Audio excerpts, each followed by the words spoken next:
Philippians 1 verse 3, I thank my God every time I remember you.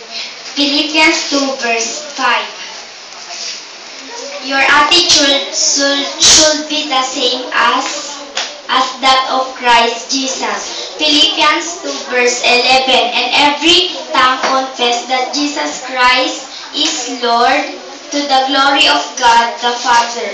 Proverbs 2:6, for the Lord gives wisdom and from his mouth come knowledge and understanding. Proverbs 2:6, Proverbs 6:6, go to the unjust sluggard, consider his ways and be wise. Proverbs 10:4, 10 verse 4, lazy hands make a man fool. Proverbs 10 verse 4, 4. Proverbs 14:21, he who despises his neighbor's sins, but blessed is he who is kind to the needy. Proverbs 14:21. Proverbs 17:22, a cheerful heart is good medicine, but a crushed spirit dries up the bones. Proverbs 17:22. Psalm 23 verse 1, the Lord is my shepherd.